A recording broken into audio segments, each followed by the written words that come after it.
Rebel Moon is absolutely massive, and it has some really amazing moments, but so much this movie just does not work. You don't really get to your first action sequence till about 20, 30 minutes into this movie, and by the time that comes, it also feels so cut down. But I think it's the storytelling in this film that it just kind of feels all just thrown together, and frankly, feels kind of boring at times. The R-rated cut, you're going to understand a lot more, and it's like, that just seems so strange to hold back. We didn't get the film that we were supposed to get, and that's what's more frustrating about it. You're not even opening the door yet, not even an appetizer. This is like, give us his proper script that he wrote so we could actually, judge this movie for what it really is supposed to be. Rebel Moon is not an epic space opera. It's not an original, and at many times it's blatant ripoff of movies from the past. The story, the exposition is so bloated. It lacks vision and it lacks pacing. And to think this is Zack's passion project right now has turned out to be a big disappointment.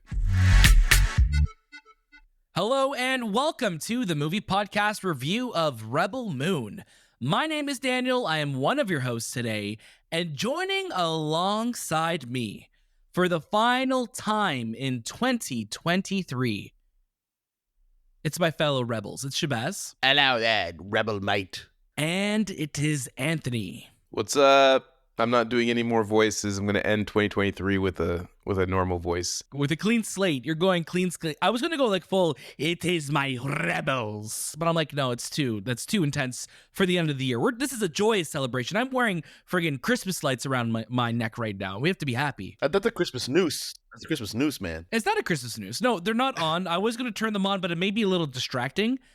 One, to the audience watching this, and also to me, because it'll be like, oh, there's lights blinding me as I'm trying to record this final episode of the year. We made it. This is our final episode of the year, and we are talking about one of the most anticipated films of the year, Zack Snyder's Rebel Moon. And we are talking about it in full spoilers. So Rebel Moon is out now on Netflix. I want to say thank you to our friends at Netflix for, one, inviting us to the premiere in LA to talk to the cast. Those interviews are all up now on YouTube, on all podcast feeds. Shay absolutely killed it. He's going to talk more about his experience in LA very, very soon. But go check out all of that incredible content, even though we hate calling it that. Go check all of that out on YouTube, on all podcast feeds. We got a comment the other day saying, like, I've been listening to you guys for a year, and I didn't know you were on YouTube. And I was like, oh no, that makes me so sad, but I'm so glad that you found us. So please, if you didn't know, if you're listening to this in your car right now, if you're working out at the gym, if you want to see our faces, youtube.com/themoviepodcast. Everything you need to know is in the show notes below, including links to all of our socials, to our Discord if you want to continue the conversation after this episode. Go check that all out, because there's so many places to interact with us. I totally get you can miss it because we talk about a lot. We throw a lot of things at you in these episodes. But yeah, YouTube, Discord, social media, all in the show notes below. But before we get to Rebel Moon, I need to ask you guys, this is the final episode of the year. We started the year off with Megan. We're ending it with Rebel Moon. What a year that we had. I want to ask you guys, what is probably your highlight of the year? Just one moment. I know it's hard to narrow it down. But Shay, I'm going to get you to start us off. What was your peak movie podcast moment? Hashtag peak movie podcast moment. Wow, that's a loaded question, dude. It is. Maybe when we got to do our live show for Fan Expo, I think transitioning from doing these, audio and video based episodes to doing a full on live show, that's pretty high up there, I'd say. That was a big one. And it's funny that you said like transitioning from like these audio and videos, and Anthony and I were going through our previous episodes from last year, and to see where like, okay, it was around the end of last year that our video quality got a lot better. Our production kind of really changed. And it's wild that it feels like we've always had our show looking and sounding like this, but then you go a year and a half ago, you're like, oh wow, that's drastically different. So we hopefully 2024, we look back at these episodes and be like, wow, look how disgusting we sound and ugly we look. And 2024 will be only better. Maybe we'll see. We'll see. Anthony, how about you? What is your peak movie podcast moment of 2023? Probably going on the trip to London and experiencing the Citadel event and being part of the interviews and just being with you guys in an environment like that. That was like a huge experience for us. I know the prior year we were at Rings of Power, but this year we were We had the opportunity to go to Europe, which is great, and England being a first for many of us. But yeah, I think that's one of the biggest standouts. I had so much fun on that trip. We did. Yeah, it was absolutely incredible. London was going to be my answer as well, too. We had our Christmas dinner last night between the three of us, and that's also something that I look forward to every single year because we were just, one, starving, and I think we cleaned the place out food-wise. But it was so good. It was so good, and we all gave each other gifts, and it was merry. It's a great time of the year. It's a great time. It's just the best time of the year. It really is so much fun. So we're so excited to finally be at the end of the road of the movie podcast for 2023. We're not going anywhere. Like, the show's not ending. We're just, taking a little bit of a break, but there will be episodes out in January. So stay tuned for all of that and more, because this is the movie podcast. You can catch brand new episodes in 2024 with news, episodes, interviews, reviews, and all the latest movies and series and games. There's so much already on our schedules for next year. So stay tuned for all of that and more. Like I said, our show notes have everything you need to do to follow us on socials, join our Discord, and see our faces on YouTube. Go find us, go like, subscribe, do whatever you need to do on YouTube. But today is all about Rebel Moon. This is directed by Zack Snyder, and it stars a huge cast, and a cast that was guests on the movie podcast earlier this week. So make sure you go check out that interview. Shay, I would love for you to start us off. Give us your first reactions to Rebel Moon. Rebel Moon is absolutely massive, and it has some really amazing moments, but so much this movie just does not work. A lot of it just feels like it's pieced together, and I want to give a huge shout out to Zack Snyder, though, for always having the drive and the vision to want to push things forward with storytelling. But I think it's the storytelling in this film that it never feels cohesive. It never feels like it kind of blends together. A little bit of backstory about this movie as well. There is a Snyder Cut version of this movie that is poised to come out at some point in probably the new year. That's meant to be rated R, that's meant to be longer, that's meant to fill in a lot of the gaps. And a lot of that stuff is kind of the issues that I have with this movie. It just feels like vignettes of different moments that we're kind of piecing together, character to character to character, almost with no connective tissue. And then you're just kind of like, and the movie's done. A lot of this film is reminiscent to something like Seven Samurai, Magnificent Seven, ragtag bunch of misfits being gathered together to fight the bigger cause here. And the bigger cause here is played by the absolutely wonderful Ed Skrein, who I think is so damn good in this movie. He's so menacing. He's got this really, and he says it in the interview, he's not going to do the PG-13 happy fun version. He's really evil. Yeah, you really do feel that. But also in this film, he's not in it enough for you to fully feel the weight and devastation that the mother world is bringing here. A lot of the other characters are also really good in this movie, but again, because they're so few and far between and they're kind of just given their moments to shine and then that's about it, you kind of start to either forget about them or you kind of forget, like, what is the end purpose of this movie. Technical issues aside, there's a lot of spotty CGI in this movie. The things that I really liked about this movie, though, are the character dynamics. I think they all are really fun. I think there's a lot of potential in each character that you kind of see in this movie. But because, again, you spend so much time away from them sometimes, you just kind of feel like, I totally forgot what was so important about this character or why we were spending so much time on here. You have awkward camera angles. You have some weird camera abrasions that I'm sure you guys are going to talk about as well. And I think the biggest crime this movie kind of commits is it takes a lot of time to set up what it's trying to do. You don't really get to your first action sequence till about 20, 30 minutes into this movie. And by the time that comes, it also feels so cut down because you can tell it's meant for rated R. It's meant to be bloodier and more violent, but it just cuts in between these more graphic moments. So there's potential in this movie, and I think it's so easy to dunk on Zack Snyder, but the man has a vision. The man clearly is passionate about what he's making. He loves this world. A lot of this is original content in terms of the characters he's creating, and the names of these things. Again, a lot of it though is borrowed and paying homage to things that we've seen before. But you can't knock the man for trying something that is he's trying his hardest to really give us this singular purposeful vision that I feel like hopefully in this R-rated cut really makes more sense and really is deeper and more rich. But so far in this PG-13 cut that we've seen, it just kind of feels all just thrown together and frankly feels kind of boring at times. I want to jump in right where you're talking about this R-rated cut, because again, forgive me if I'm wrong. Did we not just go through this exact same thing with Justice League? I'm playing like a party, but like why are we doing this again? Why are we waiting for an R-rated cut to save a movie? It's just so strange to me that we're going through this cycle again. And here's the thing: I really like Zack Snyder. I'm a big fan of his especially his earlier work. You know, there's moments of greatness with his work within the DCEU, and there's moments that I really liked in Army of the Dead, and there's moments I really liked in Rebel Moon.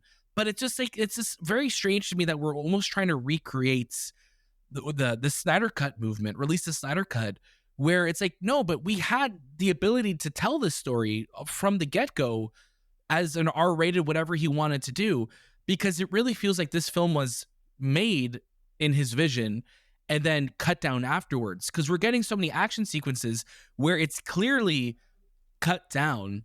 It's clearly like, oh, like we're like there's jump cuts that you don't really typically see, and Zack is really great at shooting action. He's really great at shooting action, but there are moments where it's just like, hold on, we're jumping like ahead, we're missing a lot. It's frame strange because it feels like it's having to tone back before it really gives you the main course with the R-rated cut. Isn't the main reason for Zack being on Netflix was to have him have complete control over his movie and tell his story and get it across to people? And you're telling me that there's two versions of this story? Why are we making that the thing about this film? Why isn't it just manufacture this marketing movement? You can't manufacture it. Like, yeah, you can't make it happen again. You can't recreate the Snyder Cut movement. You can't recreate Barbenheimer. No, you can't make Fetch happen. You know what I mean? Like it's like things like that where it's like, we just went through this. Like, it's literally the Snyder Cut of Justice League came out 2 years ago. We don't need to go through the motions of this again. And it's great to know that there's an R-rated cut coming. It's great to know that people don't have to campaign for it and, you know, go on social media and have bots, you know, continuously make this movement happen and trend and stuff like that. But it's just like, I'm like, I just would have hoped that from the get-go, this would have been like, here's my clear, unapologetic vision of what I want to show to the world. And I feel like he got it in Army of the Dead, but it's just strange with Rebel Moon that it feels like it's holding back before it really, you know, showcases itself. And now it's like, okay, there's going to be two versions of this film. We know part 2 is scheduled to come out in April. So the R-rated cut must be coming hopefully before that. Is the April part 2 release also going to be PG-13 before the R-rated cut comes out after that? So it's like you want to get into this world, but it's putting barriers in front of you before you could fully immerse yourself in it. I have a lot more to say, but Anthony, I'd love for you to start us up with your first reactions. I really wish we were celebrating this film. I really do wish, because I do like Zack Snyder's eye. You know, I love how he captures action sequences, and the looks of his movies have a distinct look, and they always pop, and I always enjoy it. But like for the past 10 years or maybe more, because I can't remember, you know, when Batman vs Superman came out. I feel like it was 2016. Okay, so less than 10 years. But since then, it's almost like when he was given control over the movies that he was making, from the script to everything about it, he started to kind of go wild, you know, like it's almost to the point where it's like we let him out of his cage in a sense, and he's just, the way he tells his stories are not really good anymore. Like Rebel Moon is not an epic space opera. It's not an original, and at many times it's blatant ripoff of movies from the past. Like there are literally Leo moments of me pointing at the screen saying, hey, that scene is from that movie. That character is from that movie. And it's not just Star Wars. There's so many different things. There's literally an urukai in this movie, and I cannot not see that. Like if you are in this world, you love cinema, you love movies, you love huge epics, there is characters and sequences that you can point at and say, that's from that. And it's not just, you know, it's not just an homage to it. It's not a what's Tribute. a tribute to it. It's almost like a fake replication of that scene. And I'm just like, man, like we're touting this movie as a creative endeavor that it's all original, but you are taking everything that we've seen in cinema and movies before and we're putting them into one spot, and we're not giving it its own twist, its own unique, distinct look. It's very much like those scenes from those movies. But yeah, it's one thing to be inspired by another film, but it's another thing to just be a replica of another film. And no disrespect to Zack Snyder, he's not a really good storyteller. Like, this is, again, a movie where the story of these characters and the lore, the exposition is so bloated that it drags the film to the ground. Like, it just pulls you through this mud of what is happening in this universe. Why do I care about these characters? And you're just continuously being forced all this information, and you're just like, why are we cutting this movie like this? Why are we editing like this? The opening sequence of this spaceship just coming out of whatever portal, and this narration by Anthony Hopkins, and all I could hear is nothing, because everything he was saying was absolutely nothing. It meant nothing. And I was just saying, it was such exposition drops, right? It was just like, oh, here's the mother world and this clan and this people, and it was just like all overload of like, okay, should I be taking notes right now? Because I need to reference this later. It's a lot to keep up with, right? It's all set up for like, 5 other films that are coming, And I get it. I know Zack is setting up a new world for the, these characters and the explanation of this universe that he's created, but the way Rebel Moon approaches the story is really like, it lacks vision and it lacks pacing. And to think this is Zack's passion project, which has turned out to be a big disappointment. We were talking about how much this film borrows from, other sci-fi universes, from Seven Samurai, from the Magnificent Seven, a lot. The Matrix. Also, The Matrix. We were talking about Kora, who's played by Sofia Boutella, who you got to speak to, Shay. Her origin story, legit, is Gamora in Infinity War.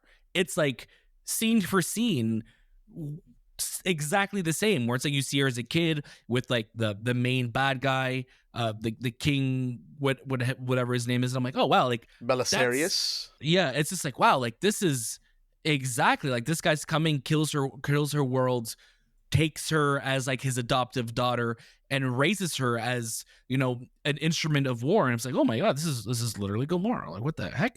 So it's just interesting how there's so many moments of it, and then you'll have moments where like, oh, that's actually a cool scene, or that looks really cool. So it's such a hodgepodge of just everything thrown into the mix with Rebel Moon, and it's very, very reminiscent, like how it started with Star Wars, literally even just panning down from the stars, and we're getting an exposition dump. It's not, I'm surprised it wasn't, an opening crawl of text. It was just Anthony Hopkins just throwing stuff at us. But, something that we've always said, we're like, man, like Zack Snyder has such an incredible vision for his films, and he does. And you look at 300, you look at Watchmen, you look at Man of Steel, you look at some beautifully shot films, and they're gorgeous, and the framing and everything. And Zack always has that eye to make things feel huge. But what has really annoyed me with the last 3 of his projects, and it's funny that all 3 of these projects have been shot by Zack Snyder. So if we're going to the Justice League Snyder Cut, the nightmare sequence specifically, that was shot by Zack in his backyard or wherever. He did this in Army of the Dead, and he did this a lot in Rebel Moon. He does this focus where everything except like the character's eyes or like main area of their face is like, this is in focus, but everything else is blurred out, and it's like a radial blur around it. So it like messes with your perception. And you could like, if you've seen obviously the Joker in the nightmare sequence in the end of Justice League Snyder Cut, you'll know what I'm talking about, where you almost don't even see Jared Leto. It's just like so zoomed out of focus, in and out. He did it in Army of Dead, and he does that a lot here. So it makes it a little hard to look at in some scenes, where it makes like my eyes are literally just like, oh wow, like that's it's hard to focus on it, because physically it hurt. And I was like, wow, that's so strange, Zach. Like, you have such a vision for your films, and there's other moments in this film that look great, but it's just like, wow, like that focus just doesn't look that strong in this world. And I think it only highlights the facts where we do have a lot of spotty CGI and environments, that it only makes it look more spotty and a little bit more gobbledygook around everything that's happening. I think the biggest crime of this movie as well is that it's clearly hiding a better film. And I think that's what's bothering me. There's something in here that is a lot better. Either it's not going to connect to you story-wise, or it'll still have the blatant kind of rip-offs in a way of past sci-fi and whatever. But the action is at least what we were coming for when you come to Zack Snyder, the visuals. And I feel like since so much of that seems so trimmed down and funneled through the system of being PG-13, you lose so much of what potentially could be a really good or fun movie at minimum.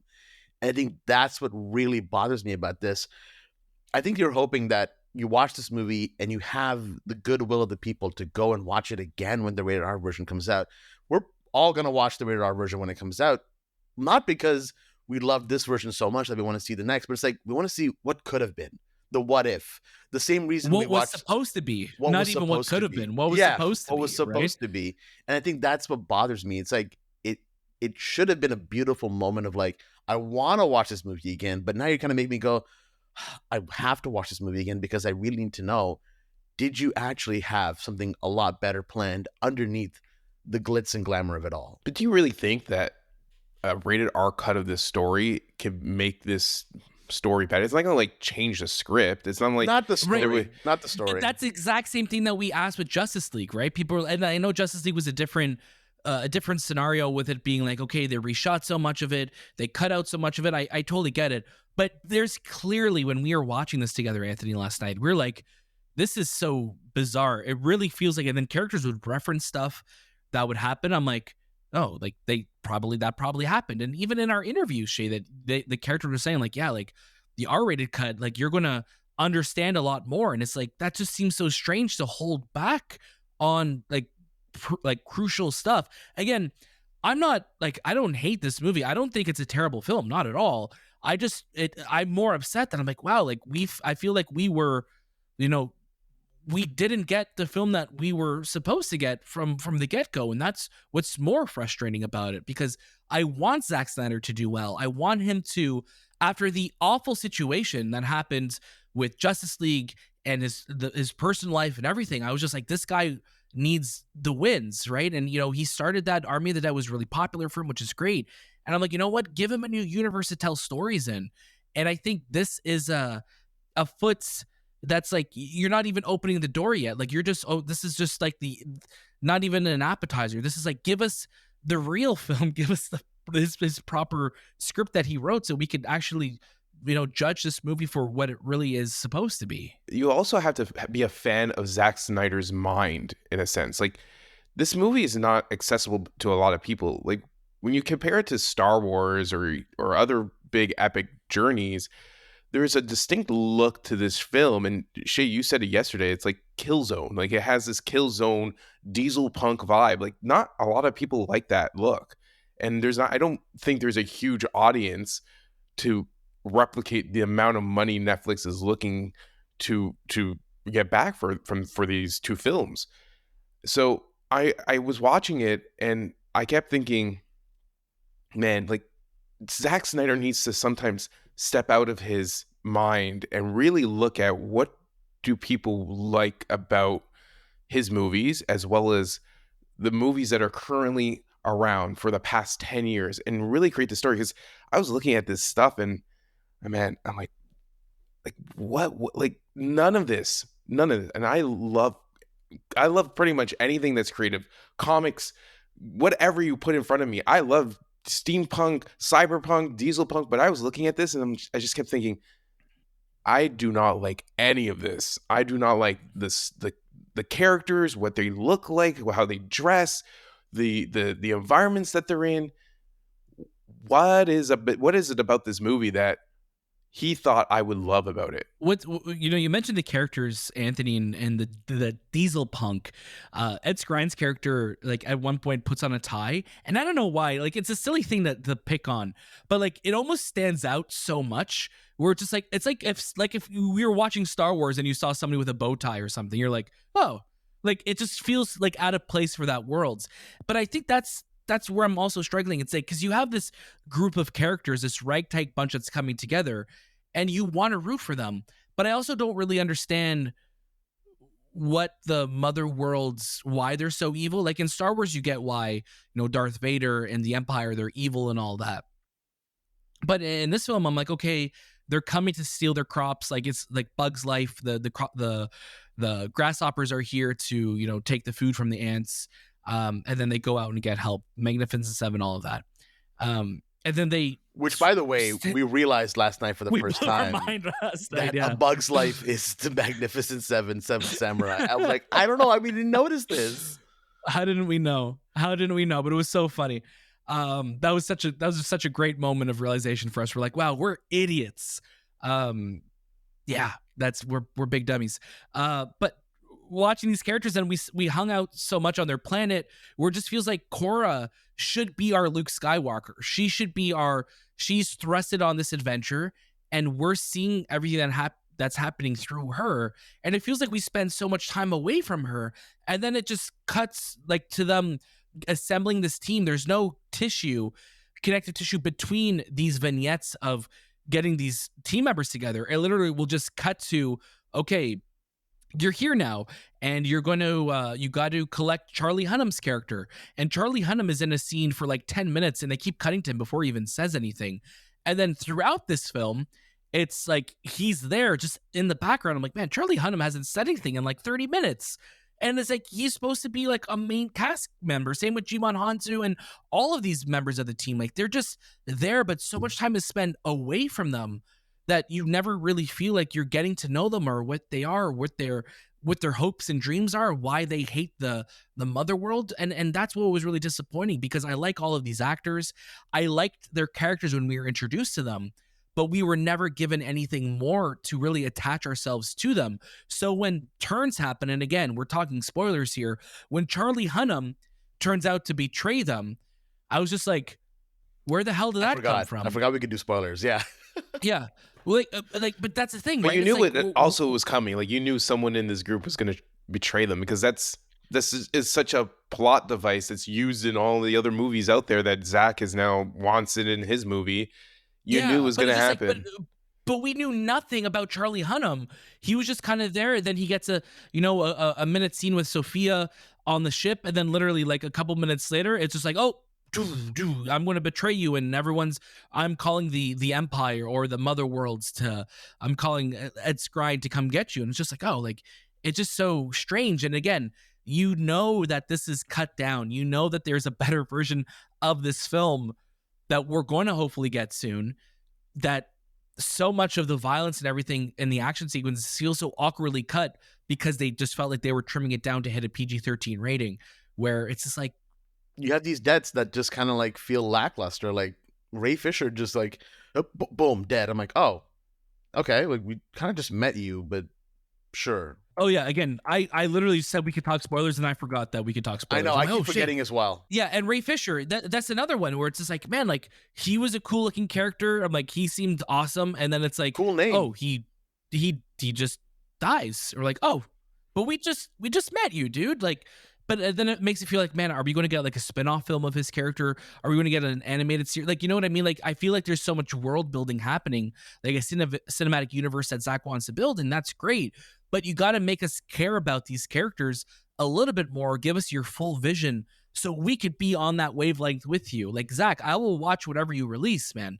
But I really wish that Rebel Moon, like my first experience with Rebel Moon, was what Zack wanted it to be for us in terms of this script, whatever, R-rated version of it with the violence and these characters. It just feels that there's a lot taken out when we know that there's a better movie in there coming. And you said it yesterday, Dale, that when you were watching it, you said, does Zack wants this to be a TV series? Because, if you gave Ray Fisher's character enough time because I understand that no one's safe in this world, but not in this way, because when you present someone like this character in front of the screen, within 5 minutes he's gone.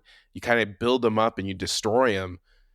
It would have made more sense in a TV series where at the end of the, the 8-episode arc, he would pass, and that was like no one's safe in this world. When you see it in this, it just feels cheap. Like, it's like, oh well, we have to get rid of him because he's not part of the rest of the story. Then why have him there? Why put so much emphasis on his character then? Why make him have these speeches and build up the trust of these soldiers when you were just gonna just throw him away so easily? Yeah. Especially because he's introduced so late, right? It's like, okay, you're supposed to be the member of this team. Another thing that annoyed me when we met like Jena Malone's spider character, which is terrifying.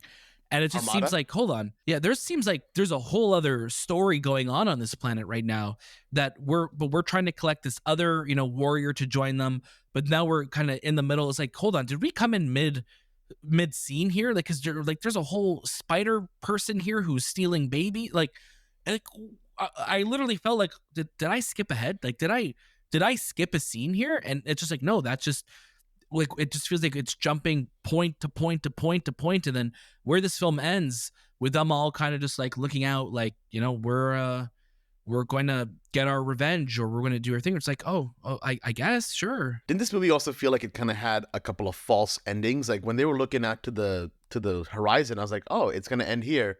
And then it just cuts to like another moment with that Skrein, and I'm like, oh, okay, we're still continuing this movie. Okay, like it just kind of felt like a lot of false endings right before we got to the final ending. Like I wasn't even sure until the credits came up. I'm like, is this movie done? Personally, like I'm not a fan of when films are called Part 1, Part 2.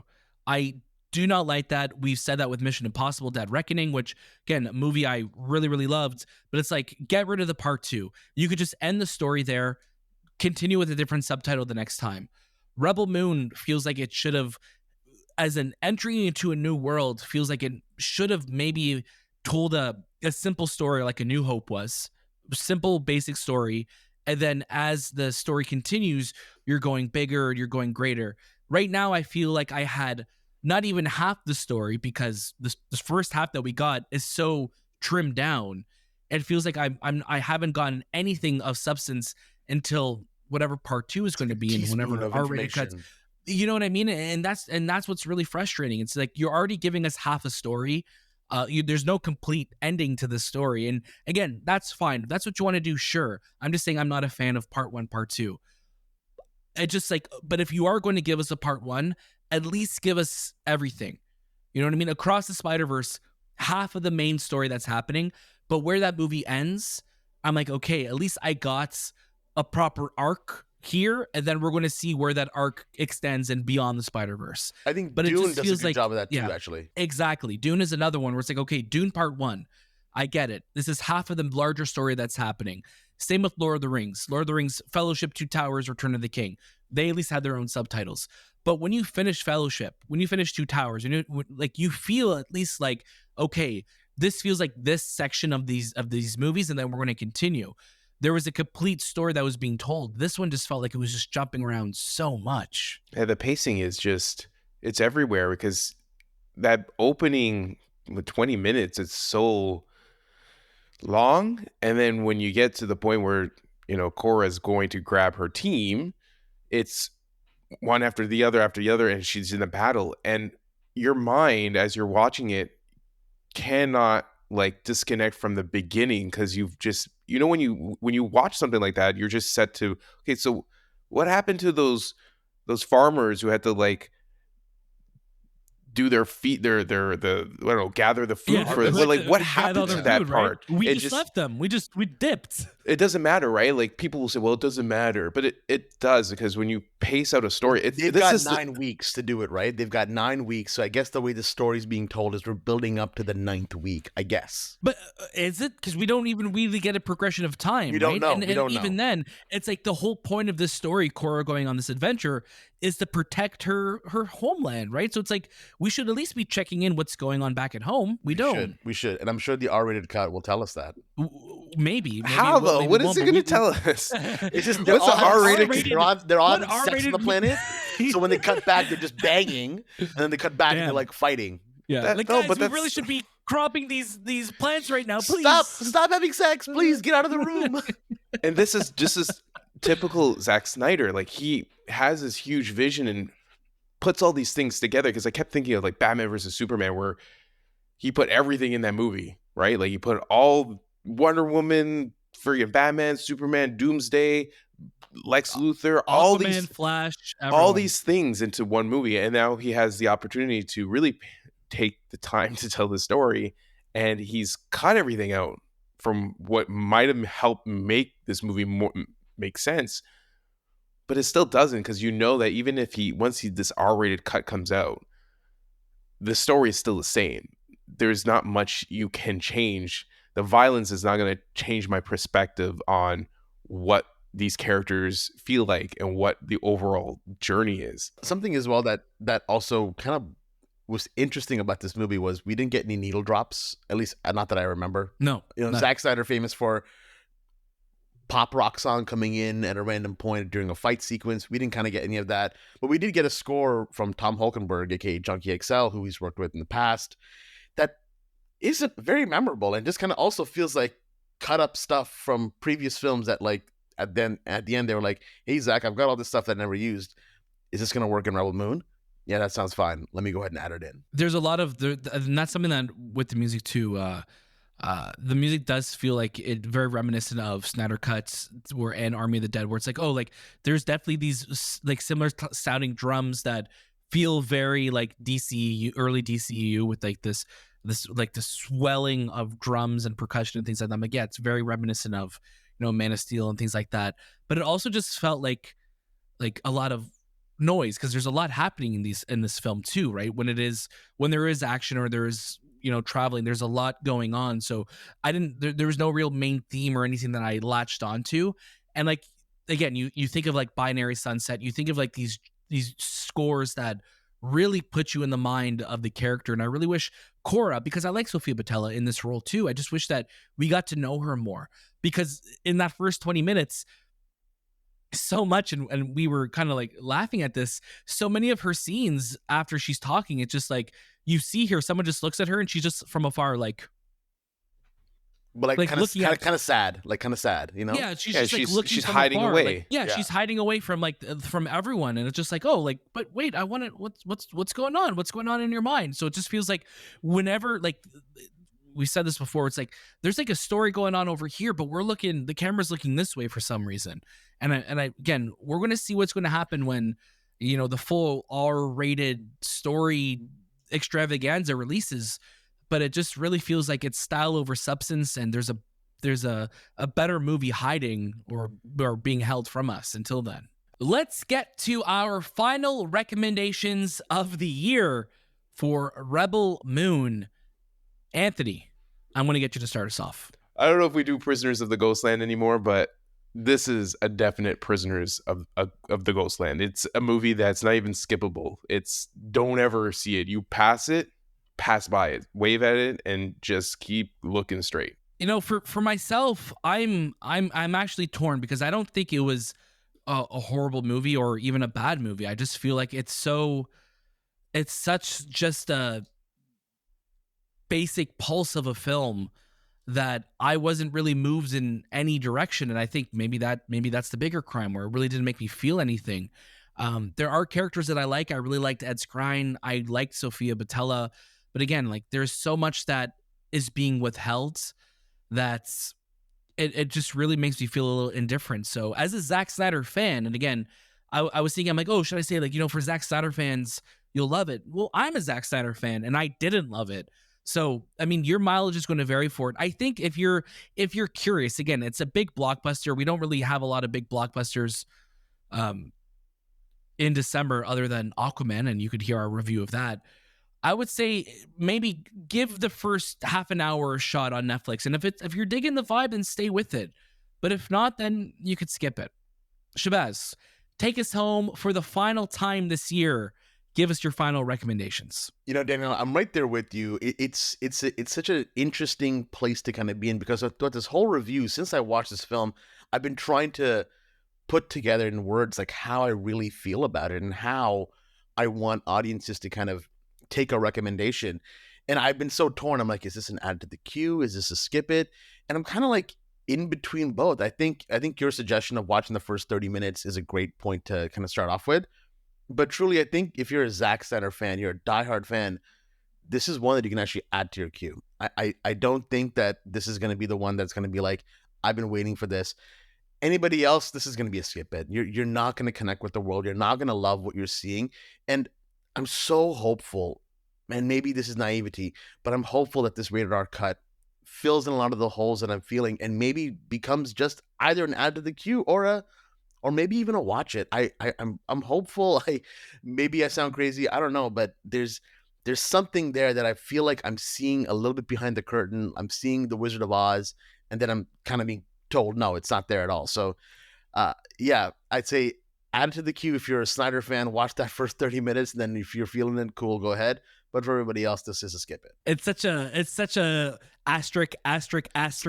One of the few films like that, because again, like you said, Daniel, it didn't offend me, it didn't upset me, and I never felt like, oh, this is a bad movie. I was just kind of like, this isn't a very good movie. Like, I just kind of feel like, oh, I'm not really enjoying it. Did it waste your time though? Did you feel like, man, I wasted my time watching this? No, I to be honest with you, I didn't feel like I wasted my time. I did feel like that with another film that we just recently reviewed.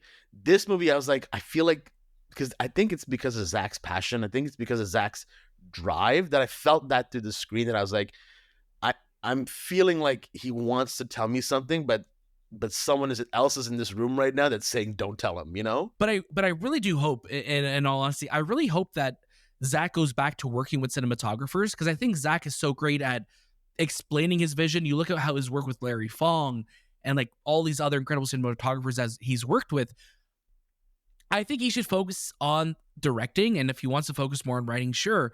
But him being behind the camera now, I think that adds another layer to his plate that he doesn't have to balance. You know, being a cinematographer and worrying about all of that is a lot of work. Focus on directing a movie. That is hard enough. You know, have a cinematographer that you work with, because you'll see when you watch the Share film, the load. Share the load. You know, there's just a lot that I'm like physically, I'm like, wow, this is straining on my eyes, because I don't know how my eyes are supposed to look at this. It's so frustrating. And that's what I was like, oh my God, like this looks so weird, and it makes your sets look smaller. It looks your visual effects look more unfinished. It's just, it's a very interesting way of approaching, shooting a movie. That was the final movie podcast review of 2023. I cannot believe we've made it. It's been one hell of a year, and we cannot wait to do it again in 2024. So there'll be lots of new ways to support us next year. We love what we're doing here on the Movie Podcast, and as we always say, we're doing this because of you. You watching this, you listening to this show, has given us so much opportunity, and we cannot thank you all enough. We wish you all a Merry Christmas, Happy Holidays, whatever you're celebrating. Thank you for celebrating with us, and we hope you have a great new year. We cannot wait to be back. We have so much planned already for you in the new year, so stay tuned for all of that and more. You know where to follow us. Check out our show notes below for everything you need to know and more. That was This Time with the Movie Podcast, and we'll see you in 2024.